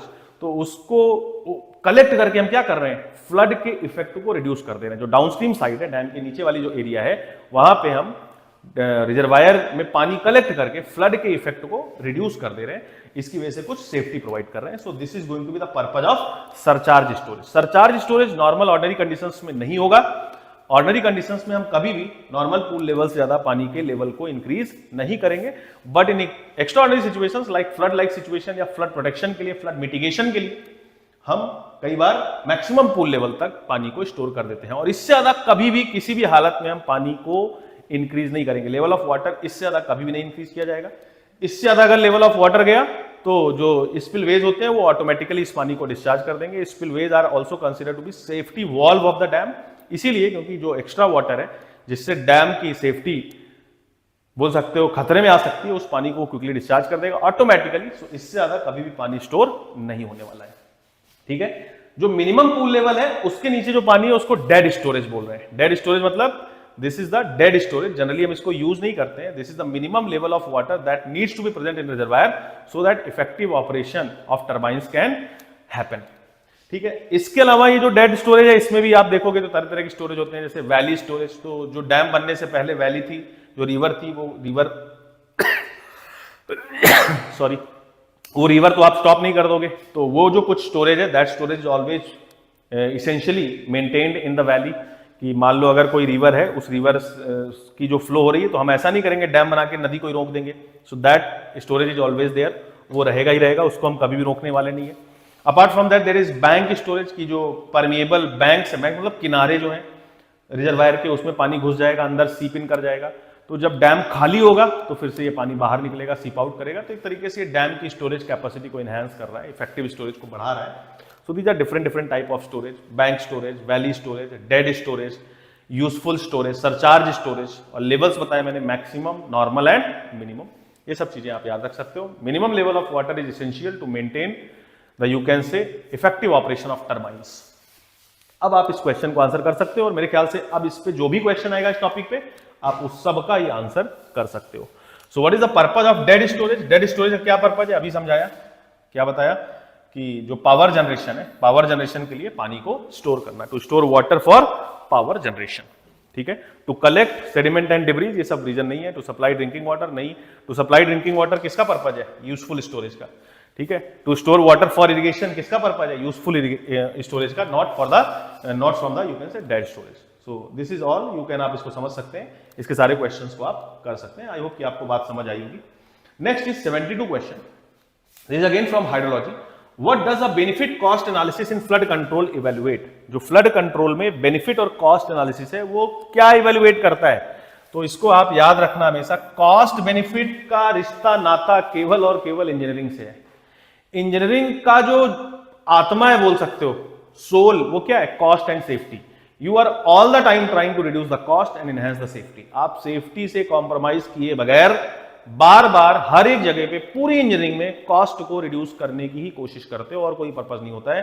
This is the basic, you can say, soul of engineering. इसी काम को आप इंजीनियरिंग में बार बार कर रहे हो। कोई भी काम आप सुंदर, सस्ता और टिकाऊ तरीके से अचीव करना चाहते हो, इंजीनियरिंग की यही बेसिक रिक्वायरमेंट है। तो ये जो बेनिफिट कॉस्ट एनालिसिस है, ये कहां पे करोगे आप? It will B only for engineering purposes. तो मैं यहाँ पे इंजीनियरिंग सीधा ढूंढ रहा हूँ, इंजीनियरिंग फिजिबिलिटी, इसके लिए मैं कॉस्ट बेनिफिट एनालिसिस करूंगा। आई होप कि समझ रहे होगे, ये भी आप आंसर कर सकते हो आसानी से। Then in steady flow towards a fully penetrating well in confined aquifer, what is the shape of water table for और पीजोमेट्रिक सरफेस? तो पीजोमेट्रिक सरफेस जो होता है, या जो वाटर सरफेस है, उसका शेप कैसा होता है in a fully penetrating well in confined aquifer? So this will come out to be linear. ये लीनियर होता है। पीजोमेट्रिक सरफेस आपको पता होगा कि जो पीजोमेट्रिक हेड को रिप्रेजेंट करता है, P by rho g plus Z, this is pressure head plus datum head. पानी के पास तीन एनर्जी हो सकती है, pressure energy, pressure head plus you can say kinetic energy v²/2g plus datum head potential energy. So और ये total energy is always constant, इसी को बोलते हैं Bernoulli's equation, energy conservation equation. Energy can not be created, can not be destroyed. तो कभी pressure से kinetic convert हो जाता है, कभी काइनेटिक से प्रेशर में कन्वर्जन हो जाता है। तो these things keep on changing, मतलब एनर्जी एक फॉर्म से दूसरे फॉर्म में कन्वर्ट होती रहती है। It can not be created, can not be destroyed. तो ये जो समेशन है इसको बोलते हो पीजोमेट्रिक हेड। इस हेड को रिप्रेजेंट करने वाली जो लाइन है उसको हम बोलते हैं पीजोमेट्रिक हेड लाइन। और ये जो पीजोमेट्रिक हेड लाइन है एक फुल्ली पेनिट्रेटिंग कन्फाइंड एक्विफर के लिए कैसी होगी? लीनियर होगी। It will be straight line, means there will not be any variation. भैया fully confined, fully penetrating confined aquifer है। कन्फाइंड मतलब वहां पे कुछ प्रेशर है, water is not subjected to only and only hydrostatic pressure, pressure is more than hydrostatic pressure. Hydrostatic मतलब रुके हुए पानी, स्टैटिक वाटर की बेस जो प्रेशर है रो जी एच जिसको आप पढ़ते हो, उसका वेरिएशन आप बना सकते हो something like this rho g h. तो जो कन्फाइंड एक्विफर है उसमें प्रेशर हर बार कांस्टेंट है, क्योंकि water is subjected to confined pressure which is almost constant throughout. और इसकी वजह से बोल सकते हो जो प्रेशर हेड है वो कांस्टेंट है, जो वेलोसिटी हेड है वो भी ऑलमोस्ट कांस्टेंट होगा। अगर एरिया फिक्स है तो जो पोटेंशियल हेड है वो भी ऑलमोस्ट कांस्टेंट होगा। तो जो टोटल हेड लाइन है उसमें तो हम चर्चा कर नहीं रहे, हम चर्चा कर रहे हैं केवल पीजोमेट्रिक हेड लाइन पे, जिसको पीजोमेट्रिक सरफेस बोलते हो। So that will be constant. Constant मतलब स्ट्रेट लाइन होगा, लीनियर होगा। So you can answer this. Next question again hydro का क्वेश्चन है। Which type of pump is commonly used in tubewells to lift water from greater depths? कौन सी pump use करी जाती है कॉमनली ज्यादा डेप्थ से, गहराई से पानी को निकालने के लिए? तो ये याद रखना again submersible pump. Submersible pump जो आपके घर में सबमर्सिबल लगता है मोटर ना, which is submerged inside the aquifer, submerged inside the you can से वेल, उसको सबमर्सिबल बोलते हैं। सो जो बोल सकते हो ट्यूबवेल्स हैं जो कि बेसिकली फ्रॉम ग्रेटर डेप्थ, ज्यादा नीचे से पानी को एक्सट्रैक्ट करती है, वहां पे आप क्या प्रोवाइड करते हो? सबमर्सिबल टाइप ट्यूबवेल प्रोवाइड करते हो। तरह तरह के ट्यूबवेल्स हैं, पंप हो सकते हैं, बेसिकली सेंट्रीफ्यूगल पंप हो सकता है, रेसिप्रोकेटरी पंप हो सकता है, तरह तरह के पंप हो सकते हैं। So submersible pumps are nowadays greatly being used. आपके घर पे भी जो मोटर वोटर लगती है मोस्टली वो सबमर्सिबल होता है। तो सबमर्सिबल पंप हम यूज करते हैं यहाँ पे, ये याद रख सकते हो आप। अगेन हाइड्रो का क्वेश्चन है। If the potential evaporation from a lake is measured to be 5 mm per day, what is the total volume of water evaporated from 1 hectare lake in 1 day? बोला गया एक दिन में कितना पानी 1 हेक्टेयर लेक से इवेपोरेट होगा अगर potential evapotranspiration from lake is measured 5 mm per day। बोला गया 5 mm per day potential evapotranspiration measure किया गया, तो कितना पानी इवेपोरेट होगा 1 हेक्टेयर लेक एरिया से एक दिन में? ये कुछ भी क्वेश्चन नहीं, एप्टीट्यूड का क्वेश्चन है, इसको तो आपको करके आना चाहिए। इसमें क्या ही है, एरिया दे दिया, बोला गया कितना पानी, वॉल्यूम कितना इवेपोरेट करेगा, डेप्थ दे दिया है कि डेली 5 mm पानी जा रहा है, एक दिन में 5 mm जा रहा है, तो एक दिन में 5 mm पर डे, जो ये तो डेप्थ है ना, इसको जब आप एरिया से मल्टीप्लाई करोगे तो वॉल्यूम मिल जाएगा। तो देखो 5 mm ये डेप्थ है, mm को मैं चाहूं तो इसको मैं कन्वर्ट कर दूं, अभी I am converting it into meter, तो mm को लिख सकता हूं into 10⁻³ meter. This is depth of water. Depth into जो एरिया करोगे उससे आपको वॉल्यूम मिलेगा। वॉल्यूम निकालने के लिए पूछा है, टोटल वॉल्यूम पूछा है, बहुत ही आसान क्वेश्चन बनाया, बिल्कुल ये सब क्वेश्चन आपको करके आने चाहिए। और water evaporated from 1 hectare land, 1 hectare मतलब 10⁴ मीटर स्क्वायर ऑफ एरिया, तो इससे कितना वॉल्यूम एक्सट्रैक्ट होगा, कितना वॉल्यूम इवेपोरेट कर जाएगा? एरिया इनटू डेप्थ से आपको क्या मिलेगा? वॉल्यूम। तो 5, ये देखो 10⁻³ है, यहाँ पे 10⁻⁴ है, उड़ा दिया, 1 10 बचा, क्या हो जाएगा? 50 meter cube. So it will be simply 50 meter cube, B part. You can easily understand this problem. अगला क्वेश्चन फिर से हाइड्रोलॉजी का क्वेश्चन है। A reservoir has a capacity of 10 million cubic meters and experiences a sedimentation rate of 0.1 million cubic meters per year, what will be the effective storage capacity after 50 years? ये क्या बात है? तो ये बात है कि जो भी रिवर है या जो कोई कनाल है which is flowing from the you can say alluvial soil, so that will contain a lot of you can say sediment particles along with it, और उनका सेडिमेंटेशन हो सकता है। सेडिमेंटेशन कहाँ पे होगा? जहां पे वेलोसिटी ऑफ फ्लो रिड्यूस होगी, जहां पे पानी रोकोगे, जहां पे टर्बुलेंस रिड्यूस होगा, बेसिकली डैम वगैरह के पास, रिजर्वायर में आपके, और जिसकी वजह से आपके रिजर्वायर का इफेक्टिव वॉल्यूम रिड्यूस हो जाएगा। वहां पे मिट्टी भर जाएगी ना, सेडिमेंट काफी सारा डिपॉजिट हो जाएगा, सिल्ट बहुत डिपॉजिट हो जाएगी, जिसकी वजह से उसका इफेक्टिव वॉल्यूम रिड्यूस हो जाएगा। अब बात करना, ये भी एक आजकल इसको बोलते हैं, टर्म दिया गया man made flood. Man made flood का क्या मतलब है कि डैम तो तुमने बनाया है फ्लड्स को मिटिगेट करने के लिए, फ्लड से सेफ्टी प्रोवाइड करने के लिए, पर डैम बनाने के बाद उसको भूल ही गए हो आप, उसको कभी क्लीन ही नहीं कर रहे हो, उसमें सिल्ट डिपॉजिट करती जा रही है, उसका वॉल्यूम जो इफेक्टिव जिसमें पानी रखा जा सकता है वो रिड्यूस होता जा रहा है। तो क्या होगा, इसकी वजह से भी फ्लड काफी ज्यादा फैलता है। जैसे नीतीश कुमार जो मुख्यमंत्री बिहार है, उन्होंने एक बार बोला था कि बिहार का जो ये बाढ़ है ये मैन मेड फ्लड है, it is made by engineers. तो सही बात है, क्योंकि आपने मैन मेड ही फ्लड है, क्योंकि आपने डैम तो बनाया पर डैम की बाकी चीजों पे आप ध्यान नहीं दे रहे हो, उसकी वर्किंग पे, उसके ऑपरेशन पे, क्लीनिंग ऑफ सिल्ट पे, ऑल दिस थिंग्स पे। तो बोला गया कि एक रिजर्वायर है जिसकी कैपेसिटी 10 मिलियन क्यूबिक मीटर, इसका वॉल्यूम है 10 मिलियन क्यूबिक मीटर, जो कि एक्सपीरियंस कर रहा है सेडिमेंटेशन। सेडिमेंटेशन मतलब सिल्ट का deposition of 0.1 million cubic meter per year. 0.1 million cubic meter per year इसके अंदर सेडिमेंटेशन हो रहा है। तो 50 सालों में कितना हो जाएगा, 0.1 इंटू 50 मिलियन मीटर क्यूब, इतना हो जाएगा। और बोला गया कि रिजर्वायर की जो कैपेसिटी होगी कितनी, 10 मिलियन क्यूबिक मीटर। तो बोला गया कि इसका इफेक्टिव स्टोरेज कैपेसिटी 50 साल बाद कितना होगा, तो इतना तो सिल्ट डिपॉजिट हो गया, तो जो बचेगा वो इफेक्टिव यू कैन से स्टोरेज कैपेसिटी होगा। ये mm नहीं है, ये मिलियन मीटर क्यूब है। तो था कितना 10, उसमें घट गया, इतना सिल्ट डिपॉजिट हो गया, ये कितना है, सो 50 इंटू 0.1 करोगे तो 5 आएगा, तो कितना बचा, 5 million meter cube. This is the effective storage capacity, 5 million meter cube. Easy question, you can easily understand this, you can easily answer this. Next question 77, which of the following is key limitation of using the rational method for runoff estimation? Rational method आपने पढ़ा होगा, runoff estimation के तरह तरह आपने methods पढ़े होंगे, rational method, empirical method, और इसके अलावा तरह तरह के इंपेरिकल मेथड्स में भी जैसे आपने डिकेंस इक्वेशंस पढ़ी होगी, राइव्स इक्वेशन पढ़ी होगी, इंग्लिश इक्वेशन पढ़ी होगी, और जो रेशनल फार्मूला है वो आपने पढ़ा ही है। तो ये सारी चीजें पढ़े होंगी। फिर तरह तरह के आपने और अभी फ्लड एस्टिमेशन के टेक्निक्स पढ़े होंगे, जैसे यू कैन से theoretical probability method, statistical probability method. यहाँ पे तो फ्लड एस्टिमेशन नहीं, यहाँ पे तो रन ऑफ एस्टिमेशन बोल रहा है, तो रन ऑफ से तो फ्लड आ रहा है। रन ऑफ को और भी, जैसे रन ऑफ रेनफॉल को रिलेशनशिप एक मेथड है, उससे भी आप निकाल सकते हो। जो डिफरेंट इंडिसेज है like phi index, W index, उसकी मदद से भी आप रन ऑफ निकाल सकते हो। जो हाइड्रोग्राफ या यूनिट हाइड्रोग्राफ है उसकी मदद से भी आप रन ऑफ निकाल सकते हो। So these are different methods of runoff estimation. इन सब से आप रन ऑफ या फ्लड की वैल्यू को मेजर कर सकते हो।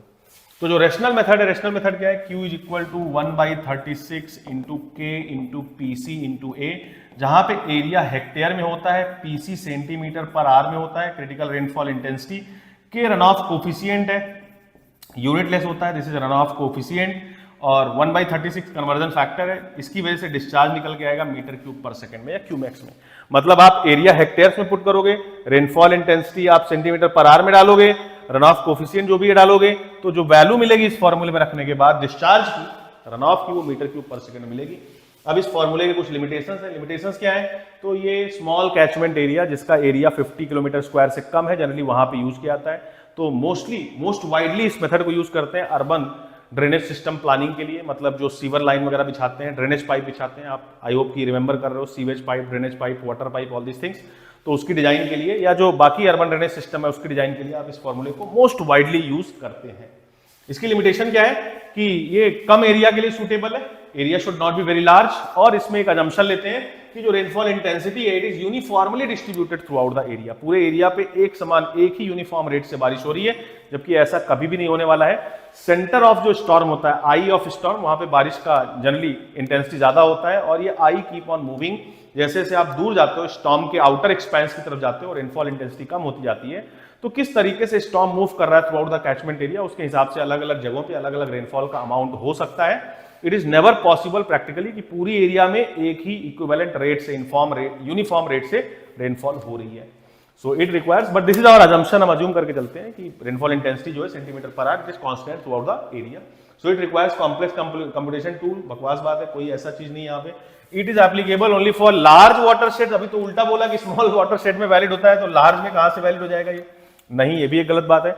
It assumes a uniform rainfall intensity over the entire water shade, सही बात है। It does not account for the land use changes, ये भी एक सही बात है। It assumes a uniform rainfall intensity over the entire water shade, it does not account for the land use changes.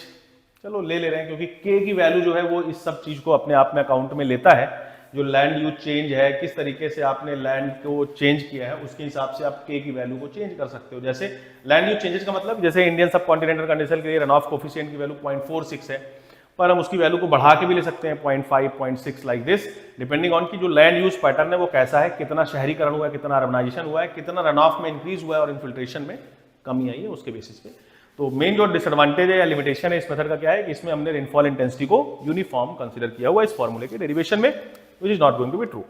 अगला क्वेश्चन फिर से हाइड्रोलॉजी का क्वेश्चन है। In semi arid regions which of the following methods for estimating evaporation is most likely to introduce significant errors due to methods sensitivity to local microclimatic variations. बोला गया कि वो कौन सा मेथड है जो लोकल माइक्रोस को क्लाइमेटिक कंडीशंस को भी अपने आप में अकाउंट ले रहा है और काफी सिग्निफिकेंट बोल सकते हो which is most likely to introduce significant errors, काफी सारे एरर्स इंट्रोड्यूस करेगा अपने कंप्यूटेशन में। तो देखो कौन सा ऐसा मेथड है। सो लोकल बोल सकते हो एस्टिमेटिंग इवेपो ट्रांसपिरेशन, देखो तो थॉर्न वेट मेथड है, ये भी एक इवेपो ट्रांसपिरेशन को मेजर करने का तरीका है। इसमें याद रखना एक पॉइंट क्वेश्चन पूछता है, इट ओनली यू कैन से depends on one single factor कि टेम्परेचर क्या है, एवरेज मंथली टेम्परेचर क्या है, केवल और केवल, इसमें शायद लिखा भी है, so which estimates ET based on temperature alone, केवल और केवल टेम्परेचर को ही अपने अकाउंट में लेता है। रेनफॉल से जो बोल सकते हो सॉरी रेनफॉल बोल रहा हूं, इवेपो ट्रांसपिरेशन को मेजर कर रहा है उससे। Pan evaporation method where pan coefficient is applied for measurement of pan evaporation rates. Blaney Criddle equation which is based on temperature and daylight hours, तो ये भी काफी मोस्ट वाइडली मेथड है फॉर इरिगेशन इंजीनियर्स। ये आपने पढ़ा होगा Blaney Criddle equation, Kp divide by 41.8 T plus 32, इस तरीके से फॉर्मूला पढ़ा होगा आपने। इवेपो ट्रांसपिरेशन निकालते हो पहले मंथ का, फिर सारे मंथ्स के जोड़ के पूरे सीजन का निकालते हो। तो पेनमैन जो इक्वेशन है वो तो one of the most accurate method है, सबसे ज्यादा बेहतरीन मेथड है, तो ये तो कभी भी इंड्यूस सिग्निफिकेंट एरर करेगा ही नहीं, इट इज मोस्ट एक्यूरेट, तो ये तो बिल्कुल नहीं ऑप्शन होने वाला है, दिस इज मोस्ट एक्यूरेट, तो अकॉर्डिंग टू मी ये बिल्कुल कभी नहीं आंसर हो सकता है। Blaney Criddle equation is kind of a very good equation, जो कि देखो टेम्परेचर और डेलाइट आवर्स दोनों को अकाउंट में ले रहा है, ये भी काफी एक अच्छा तरीका है, जो इरिगेशन इंजीनियर्स हैं इसको काफी वाइडली यूज करते हैं। पैन इवेपोरेशन मेथड भी एक अच्छा तरीका है, क्योंकि जो पैन कोफिशिएंट है इवेपो ट्रांसपिरेशन को मेजर करने के लिए, वो काफी सारे फैक्टर्स, जो क्रॉप किस टाइप की है, सॉइल यूज पैटर्न कैसा है, सॉइल का टाइप कैसा है, सब फैक्टर्स को लेकर डिसाइड किया जाता है। तो मेरे ख्याल से जो सबसे इनएक्यूरेट मेथड होगा that will be Thornthwaite method which estimates ET evapotranspiration based on temperature alone.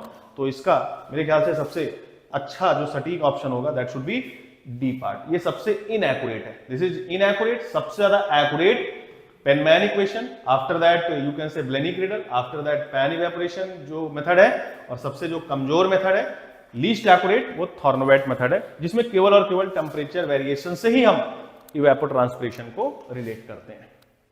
Next question again solid waste management, solid waste management, solid waste management, solid waste management, solid waste management, environment के question है, फिर again environment ecology के question है। So this is all for hydrology. These were all questions of hydrology. I hope कि आपने इस discussion को enjoy किया है और आपने सॉल्यूशंस को यूजफुल पाया है। This is all from my side. Thank you.